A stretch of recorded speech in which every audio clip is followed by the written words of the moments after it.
What's up, guys? I'm Steven. And I'm Kylie, and we are short-term rental investors, and we also manage short-term rental properties for other clients. A big part of our business has always been setting up short-term rentals, whether it's starting with an empty house and fully furnishing and outfitting it and turning it into a top-performing rental property, or taking over an existing property and tweaking it and making minor changes to really optimize its performance. Over the years, we've found products that we really come to love, and then there's also some that we've come to dislike.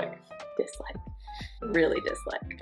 We're here today to save you the time, money, and hassle of ordering some of these products only to realize probably pretty quickly that they're not the best choice for your short-term rental property. So take some notes and feel free to drop any questions in the comments below. First on the list is buying big bulk packs of cheap bath towels. This is something that we see a lot when we're taking over management from a client who's previously been with one of those big box management companies. They're the thin white towels, really small, definitely not gonna fit this guy. Yeah, basically like child size, and they're not very absorbent, and they tend to unravel or fray pretty easily after being laundered. Those big bulk packs of white towels are giving cheap motel vibes and not top performing vacation rental vibes. Instead, we really like the Charisma towels from Costco. They're reasonably priced, but still a very nice quality. Yeah, and we've chosen to go a bit of a non-traditional route with not going with all white towels. When we started this business, we were using white. They were just staining, and we couldn't get the stains out, and we were replacing towels way too often. We started placing black makeup washcloths in houses as well, and the whites were still getting stained, so we just kind of gave up on those. We ended up switching to a dark gray color, and that's our go-to now. So the second item to stay away from is travel-sized hair dryers. I have long hair, a lot of hair,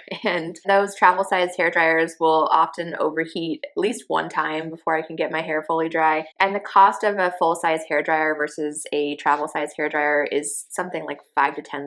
Part of the reason for having amenities in your house is for guests not to have to pack them themselves and to make them feel at home. A travel-sized hair dryer is made to fit in a suitcase, and you don't need to save that space in your top-performing vacation rental. Number 3 is thick, heavy comforters. And our reasons for this, they really come down to just time and money. A queen or a king size comforter is likely going to take up an entire load in your washing machine or your dryer if it fits at all. And if it does fit in your dryer, it's going to take a long time to dry. And you do need to wash everything during a turnover. That's really non-negotiable. So you're either blocking a day between guests to allow proper time for completing the laundry, which if your cleaner's staying on site, you're going to have to pay them extra to stay around, complete all the laundry. And you're taking your house off the market for that night. Yeah, it's a lost income potential for the block day. Or you're paying your cleaner extra to take that laundry to complete offsite in commercial sized dryers. So like Steven said, it all goes back to time and money. The triple sheeting method comes up a lot, and this is basically where you sandwich a duvet insert or comforter between two flat sheets. It amounts to like a duvet cover, but without seams or buttons or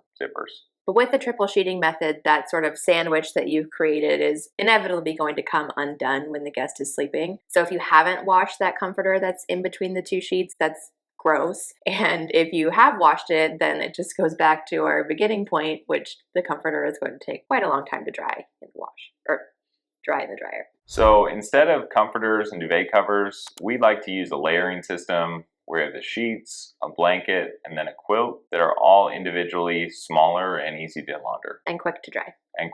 If your rental property is in a place with a harsher winter and you really want that kind of coziness and warmth of a duvet cover, then check out Fixed Linens. They have an easy zip system that makes taking the cover on and off for laundering really easy and simple, and we'll leave a discount code for you in the description below. The fourth thing that short-term rental hosts need to stop buying are used mattresses and other old and gross things on Facebook Marketplace. Please. A subpar sleeping experience for a guest is going to lead to a subpar review for you as a host. So spend a couple of $100s on that nice memory foam mattress, and you will probably sleep better at night knowing that your guests are sleeping better at night and everybody's happy. Yeah, and it really doesn't have to be some fancy or expensive mattress. The ones that we buy most recently are from Wayfair, and those price points, depending on the size, are somewhere between $200 and $500. We've linked that mattress and all of the other things that we like to buy for our short-term rental properties in our sample inventory, which you can access for free using the link in the description below, or you can go to arrivals.com/inventory. So next on the list is kitchen items, and short-term rental hosts please stop buying cheap pots and pans. These start to look bad really quickly. The nonstick coating wears off, or they warp, or the handles start getting loose, and it just leaves the guest, a bad impression.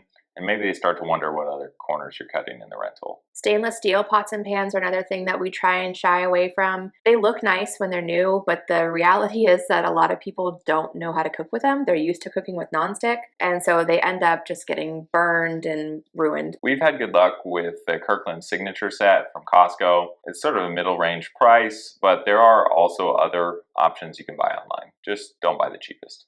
Whichever ones you end up with, if you have a house that has a higher occupancy, like 6+ people, make sure that whatever set you get comes with a pretty large saute pan and a big stock pot so that people with big groups can cook for their big groups. Number 6 is to stop buying dishes that you can't easily replace. Dishes break or they chip, it's just the cost of doing business, but it's also nice to have that cohesive set. So we always like to look for brands or stores who have sort of an essentials line that they always keep in stock so that we can go and buy more as needed. Amazon Basics, IKEA, and World Market's Stacked collection are all places and models we bought in the past. And what we try to avoid, for example, is like a trendy patterned set where if you go and try and replace it after a season or two, they might not have that same one in stock anymore. Yeah, so all the ones that we've chosen are just plain white. If you've already bought trendy pattern dishes and you really like them, maybe consider going and buying a few extra sets and just keep them in your back stock so that you can switch them out as needed. All right, number 7 is the worst broom ever. Amazon must really be pushing these brooms because we've had several of them pop up recently that clients or owners have bought, and they really suck. I actually looked it up on Amazon this morning because I thought it must be like really cheap or something. There's some reason why so many of our clients have been ordering these and shipping them to the house. And they have like 30,000 5-star reviews. So I don't know.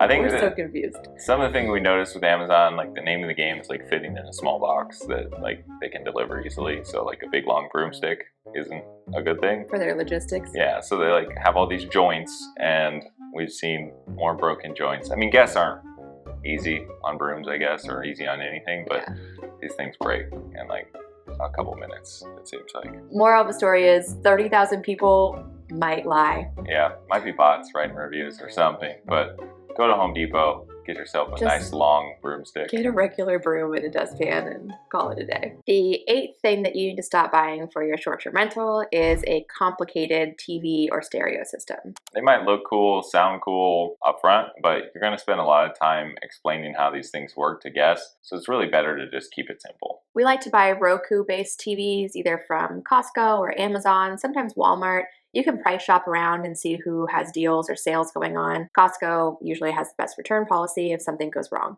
Yeah, with the Roku interface, all the TVs use interchangeable remotes. So one gets misplaced by guests and there's another one in the other bedroom. They can use that. Or replacements are like $7 or $8. So we always just keep a few of those on hand. And if they're totally in a pinch, can't find any remote, you can use the Roku app on your phone and control the TV too. Number 9, if your house has a big occupancy limit, don't get a tiny couch. We've gone over this before, but it's really important, especially for the living and dining room, to consider your home's occupancy when you're shopping for furniture. We found a few online that we do like, but most of the time we like to buy them locally so we can do a sit test. And this is also an area where sometimes I'll sacrifice a little bit of style for guest comfort. Not totally sacrificing style because you still want your place to look great and photograph really well, but it just kind of is what it is that more comfortable sofas or sectionals are usually a little bit bulkier when compared to a more sleek and modern one. And the last one, stop paying that monthly fee for your standard ISP router. Yeah, so instead of taking the router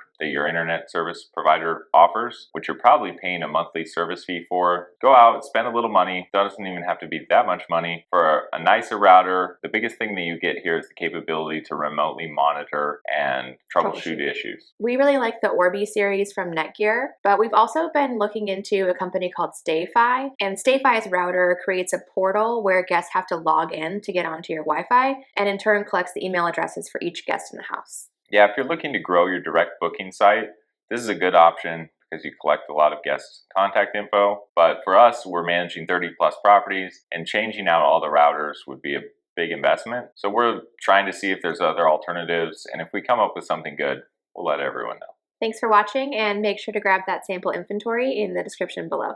We'll see you in the next video.